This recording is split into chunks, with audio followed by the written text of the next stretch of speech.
할렐루야. 우리가 한 주간 동안 주일에 나눴던 말씀을 다시 새기면서 정말 우리가 이 배우는 과정이 아니고 삶으로 체득되는, 삶으로 살아내야 되는 것이 우리의 믿음의 여정입니다. 행복한 우리 교회 이제 5주년을 지냈고 6년째 접어들었지만 과연 우리가 정말 하나님의 말씀의 본을 삼아서 어떻게 사는 것이 신앙의 삶인지 그 모델이 세워지지 않았습니다. 복음으로 우리의 마음의 아픔과 또 상처들 그리고 문제들을 우리가 어떻게 하나님 앞에 믿음으로 극복하면서 건강한 삶을 살게 하고 싶은 것이 이제 교회의 본분이고 목회자의 그러한 간절한 마음인데, 그렇게 변화되는 그러한 삶이 잘 세워지지 않았던 그 삶. 그래서 너무나 절망하고 교회의 부흥은 3년 안에 결정이 돼야 된다, 이렇게 많은 사람들이 말합니다. 왜냐하면 3년 안에 교회의 비전이 다 보여지기 때문이죠. 3년 동안 아무런 변화가 없었다면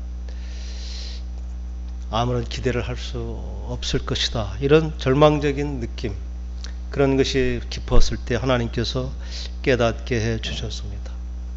그래서 근본적인 문제, 그것을 알게 되었고, 정말 하나님께서 이미 말씀 가운데 보여주신 우리가 어떻게 사는 것이 성숙한 믿음의 삶이 되는지를 이제 알게 되었고, 그 믿음의 여정을 우리가 같이 배우고 훈련하면서 우리가 그렇게 성장할 수 있는 기대를 갖게 되었습니다.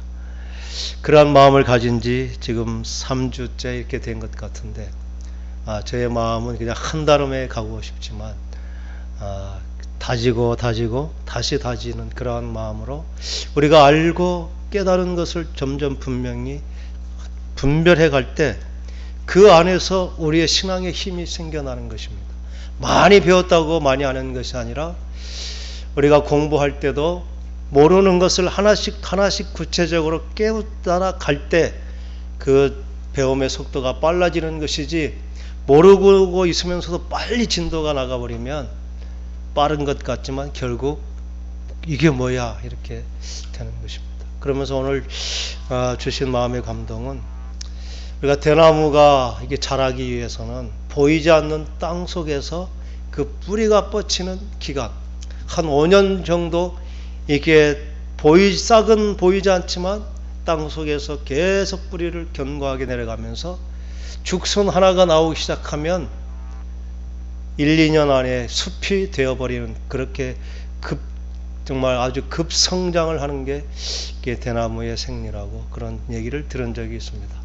정확한지 아닌지는 모르지만 우리가 건물을 세울 때도 높은 건물을 세우기 위해서는 안 하는 것처럼 계속해서 지하를 견고하게 하는 그러한 다지어서 지하가 든든히 세워져야 그 위에 건물이 높이 세울 수도 있고, 그 세워지는 속도가 눈에 보이게 빨라지는 것을 보게 됩니다. 우리도 지금 모세오경이라고 하는 그런 기초를 다져가는 것입니다. 기간은 한 6개월 안에 다 끝날 텐데, 어쩌면 기간이 지루해 보일 수도 있고 더뎌 보이기도 할 것입니다.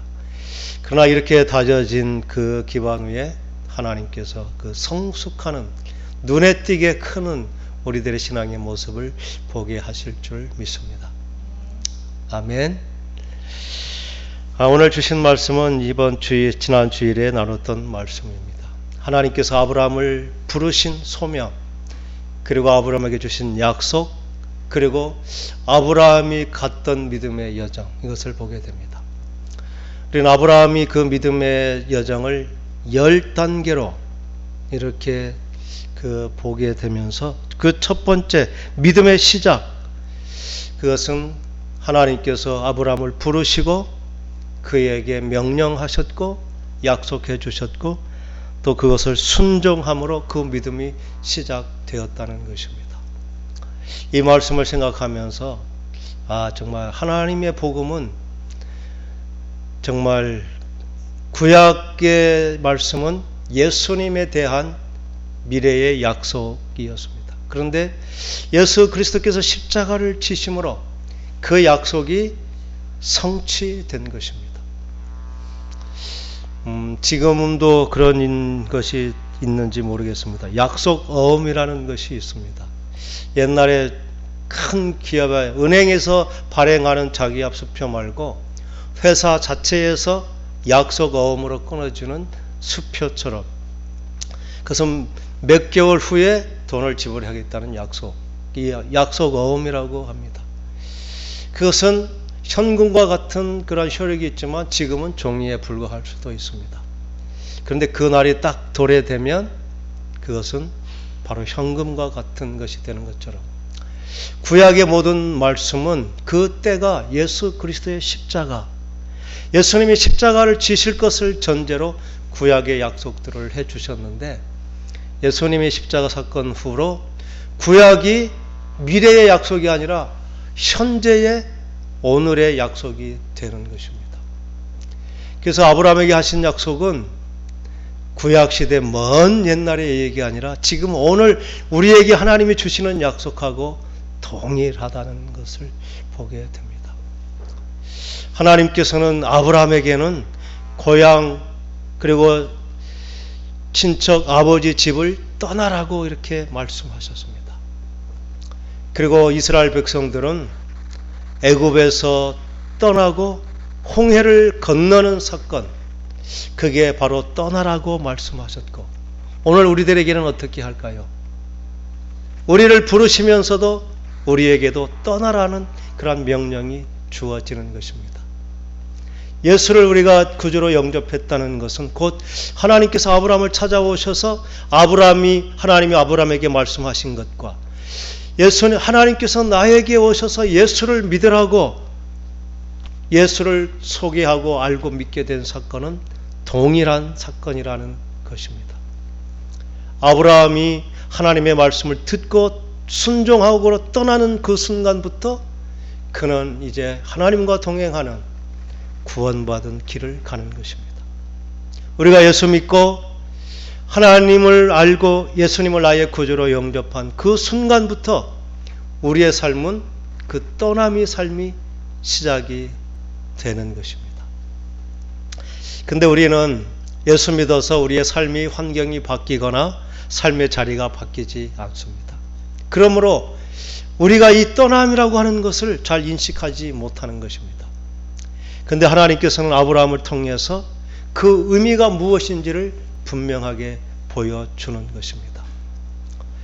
예수 믿는 순간 우리는 떠남을 갖는데 아브라함은 구체적으로 뭐라고 말씀하셨습니까? 한번 1절 말씀, 여호와께서 아브라함에게 이르시되 너는 너의 고향과 친척과 아버지의 집을 떠나라.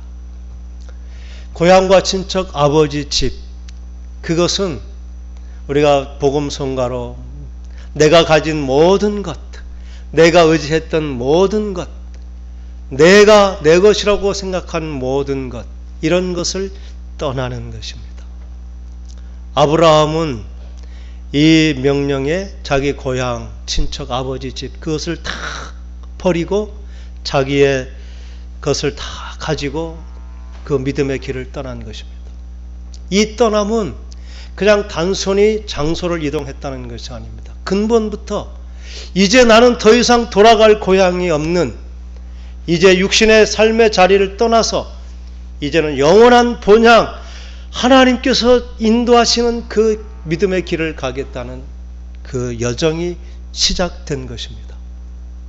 아브라함은 이때부터 더 이상 돌아갈 고향이 없는 존재, 이 땅에 더 이상 내가 가서 안식할 곳이 없는, 그래서 오직 나를 부르신 하나님의 명령에 순종하여 본향, 우리가 처음부터 하나님께서 창조하신 그 천국, 그 에덴, 그때 누렸던 하나님과 교제가 회복되고 하나님이 아담에게 주셨던 그 축복을 누리는 존재, 그래서 결국 하나님 앞에 상급받는 인생이 되는 것.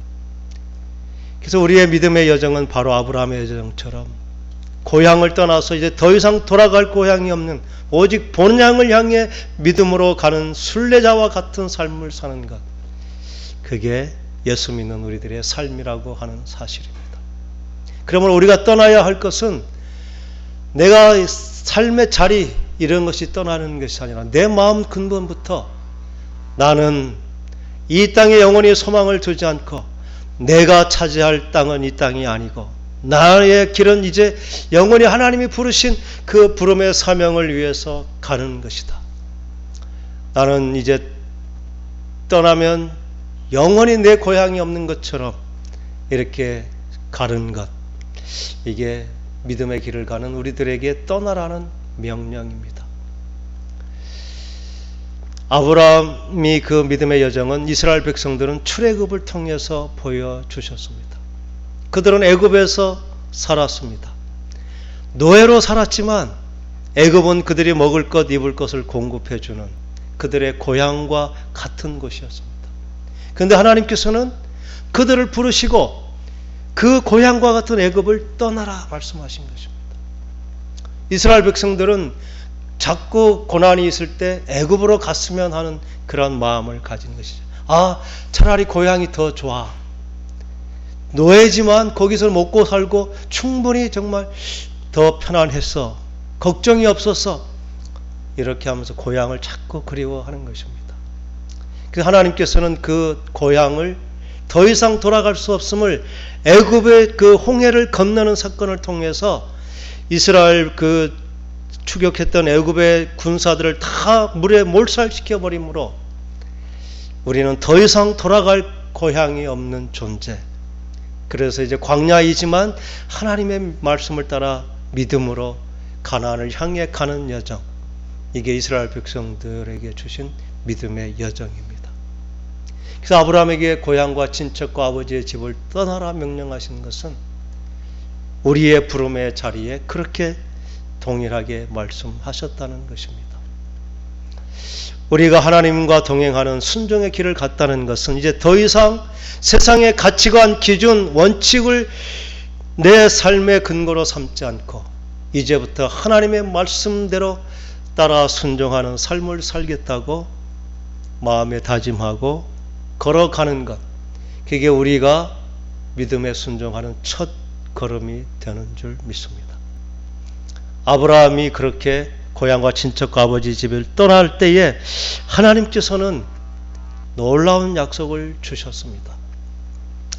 그렇게 집을 떠나서 내가 보여줄 땅으로 가면 내가 너로 하여금 큰 민족을 이루는, 그래서 정말 한 가정으로 시작했지만 많은 민족이 되게 하겠다.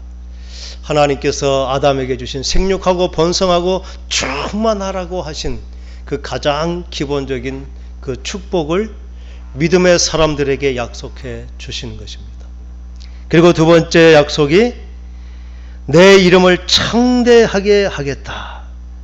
그래서 너는 복이 될 것이다. 이게 믿음의 길을 가는 우리들에게도 동일하게 주신 약속입니다. 우리가 하나님께 받은 보장된 약속이 이 두 가지입니다. 하나님께서 나를 부르신 것은 나로 끝나는 것이 아니라 나로부터 수많은 하나님의 사람들이 세워지는, 그래서 큰 민족이 되는 그러한 복의 근원으로 우리를 세워주시겠다는 약속입니다. 그리고 내 이름을 창대하게 해서 모두가 내 영향력 아래에 있는 그러한 삶을 우리에게 약속해 주셨습니다. 하나님께서는 이 복음을 통해 우리를 부르신 것은 우리가 아담과 하와가 범죄함으로 잃어버렸던, 하나님께서 처음부터 인간에게 주셨던 그 복을 다시 새롭게 해주시는 것, 그게 예수 믿는 우리들에게 주신 약속입니다. 그런데 사단은 예수 믿어도 세상 안에 있는 그 사단이 약속한 거짓말, 영원히 살 것처럼 죽지 않고 사는 것만이 가장 유일한 축복인 것처럼, 그리고 우리가 할 수 있는 한 높아지고 마침 하나님처럼 그렇게 높은 자리에서 모든 것을 판단하고 지배하는 자가 되는, 그리고 우리가 모든 것이 다 우리의 기준대로 평가하는, 그래서 내가 하나님 된 삶, 그리고 우리가 눈에 보고 또 좋아하는 것들은 육신의 정욕, 안목의 정욕, 이생의 자랑을 추구하면서 할 수 있는 한 더 많은 것, 보암직한 것, 그리고 더 풍성한 것을 쌓으면서 마치 이것이 하나님이 복인 양 살게 하는 것, 이것이 하나님이 약속하신 복이 아닙니다. 그것은 사탄의 뱀의 입을 통해서 심어놓은 거짓말인 것입니다. 예수 믿는 사람들도 정말 성실하게 하나님의 말씀대로 은혜를 사모하면서 잘 살았는데 결국 넘어지는 것은 이 사탄의 거짓말을 알지 못하고 마치 하나님께서 내가 신앙생활 잘하니까 이렇게 잘 되는 복을 주신 줄 알고, 문제는 잘된 것이 문제가 아닙니다. 잘된 그것으로 하나님의 은혜를 감사하며 겸손하게 섬길 수 있었다면, 그리고 자기를 낮추고 나에게 복을 주신 하나님을 높여드렸다면 그건 문제가 되지 않습니다. 그런데 사탄이 거짓말을 알지 못하면 마치 우리가 잘되면 그게 내 자랑이 된 것처럼 내가 열심히 해서 복을 주셨다고 내가 드러나는 것입니다. 내 자랑이 되고 그것이 내게 받은 축복이가 내 마음대로 할 수 있는 기득권이 되는 것. 그래서 내 것이라고 큰 소리 치면서 많은 사람에게 군림하는 그러한 모습이 되어버리는 거죠. 인간은 하나님의 은혜를 받으면 받을수록 점점 작아지고 낮아지는 것입니다. 사도 바울처럼 높은 사람이 어디 있습니까? 그들은 학문적으로나 가문으로나 그리고 자기가 가진 열정으로나 자격으로 봐서 결코 남에게 꿀릴 그런 사람이 아니었죠. 그런데 하나님의 은혜를 깨달으면 깨달을수록 자기가 얼마나 부끄럽고 죄인인지 어리석고 미련한 자인지를 깨달아져 가서 결코 자랑하지 않고 자기를 낮출 수 있는 자가 된 것. 그게 죄가 무엇인지를 분명히 알았기 때문인 것입니다.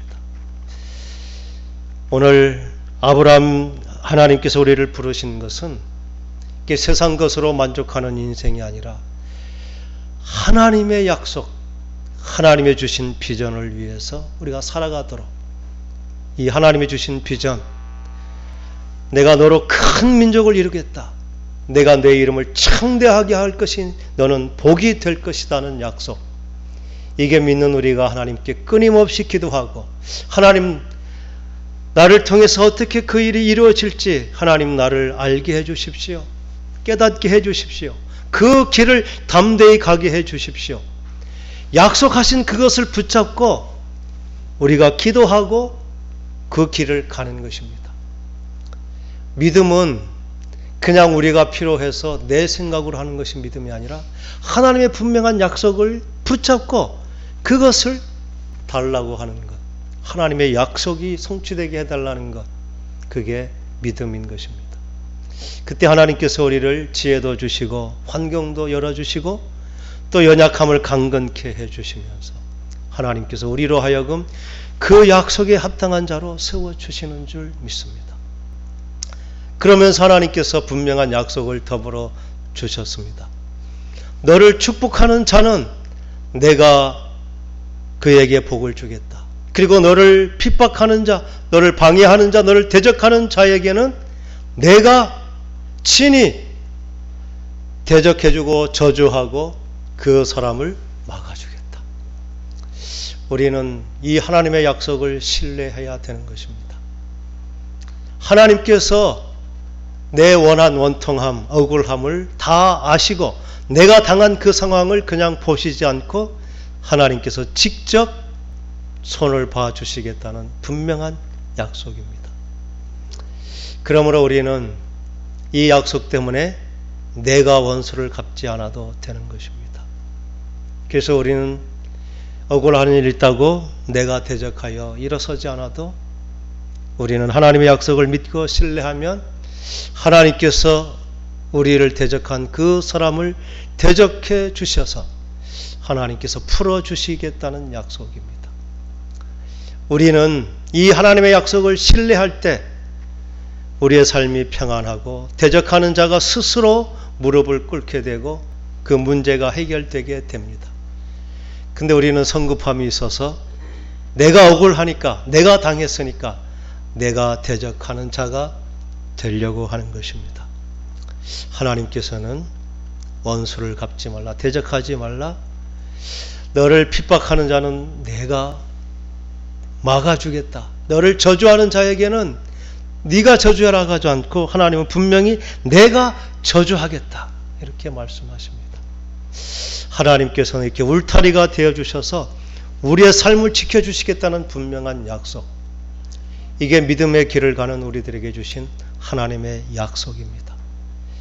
우리의 믿음의 여정은 그냥 막연히 가는 것이 아닙니다. 하나님께서 주신 비전을 이루는 삶, 그리고 약속을 믿고 신뢰함으로 어떠한 환경 가운데서도 흔들리지 않고 든든히 서가는 것, 이게 순종하는 우리의 믿음의 여정인 것입니다.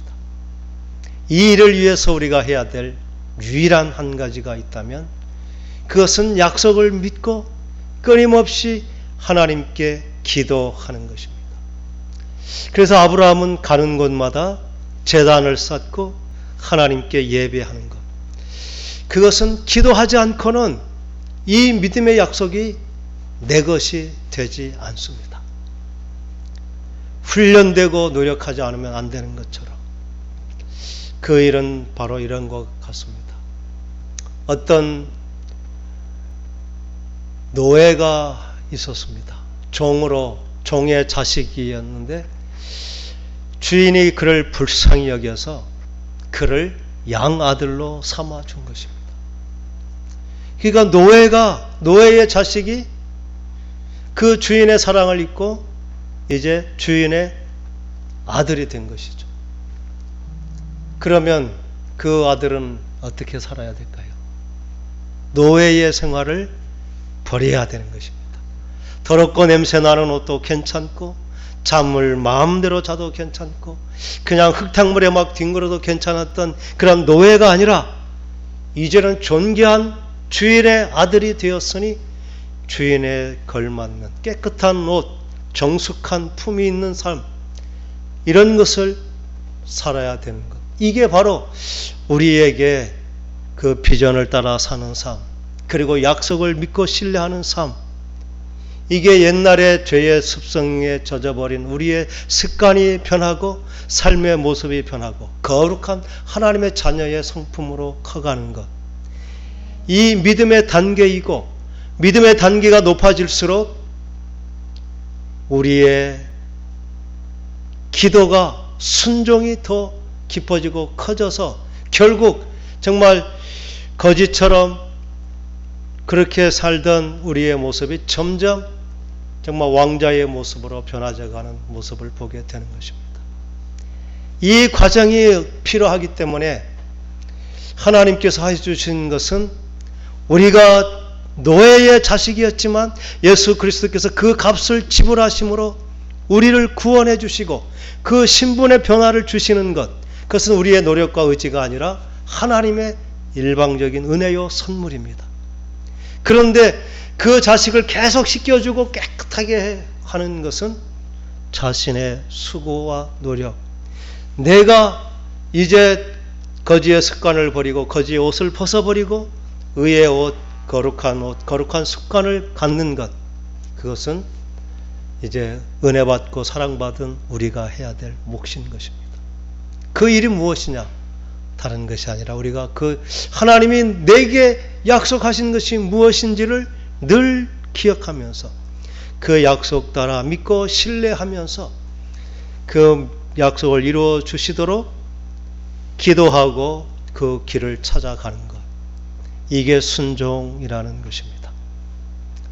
아브라함이 다다른 그 가나안 땅은 다른 것이 아니라 아브라함의 삶의 현장, 우리는 부름받은 곳, 그곳이 바로 사명의 장소가 되는, 아브라함은 떠나서 가나안 땅으로 갔지만 우리는 이제 부름받은 그 소명의 자리에서 이제 우리에게 맡겨진 모든 일상이 우리의 사명이 되는 그러한 삶의 자리에 이르게 된 것입니다.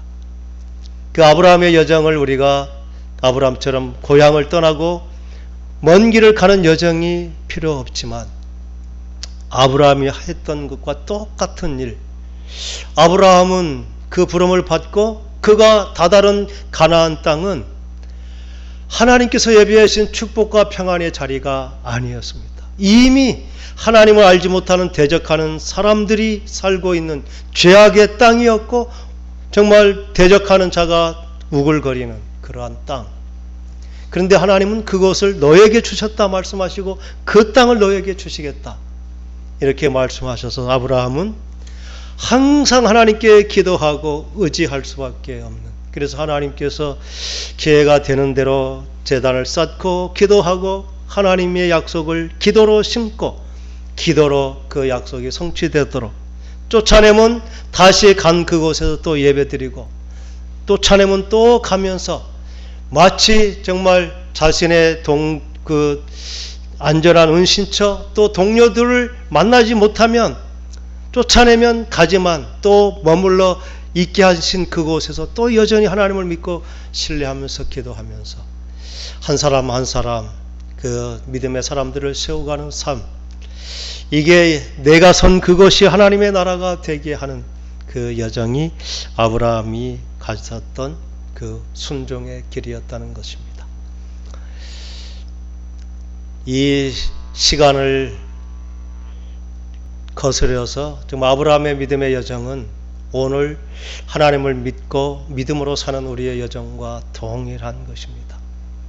하나님께서는 우리를 부르시는 순간 우리는 이미 땅에 속한 존재가 아니라 땅의 것으로 만족할 수 없는, 그래서 하나님께서 영적인 존재로 우리를 회복시켜 주셨기 때문에 이제 그 존재에 걸맞게 기도하고 성령으로 충만한 사람이 되기를 사모하는 마음으로 우리가 할 것은 찬송하고 기도하면서 그 약속하신 성령께서 우리 마음속에 임재하시고 하나님께서 우리 마음을 감동해 주시면서 영적인 힘이 생겨서 지금까지 하지 못했던 그러한 일들을 능히 할 수 있도록, 그게 하나님의 방법이기 때문에 우리는 기도하기를 힘쓰고 또 찬송하기를 힘쓰고 믿음으로 은혜 가운데 살기로 힘쓰는 것입니다. 오늘 우리가 기도할 것도 그것입니다. 하나님, 정말 나를 부르시고 구원해 주신 그 뜻이 아브라함을 부르신 것과 동일하다면 하나님 저의 삶 가운데도 임하여 주십시오. 하나님의 약속이 저를 통해 이루어지게 해 주십시오. 아브라함처럼 결단하고 정말 그 아버지 고향과 아버지와 친척 집을 떠났던 그 결단으로 나도 하나님을 향해 믿음으로 떠나면서 그렇게 담대하게 살게 해 주십시오. 아브라함의 여정이 나의 삶의 여정이 되도록 믿음으로 기도하면서 순종의 길을 잘 가면서 우리가 아브라함이 정말 위대한 믿음의 사람으로 세워지고 그의 영향력이 세상을 변화시킨 것처럼 우리가 그렇게 하나님 앞에 세워져 갈 수 있는 그런 은혜가 우리에게 있기를 간절히 축원합니다. 기도하겠습니다.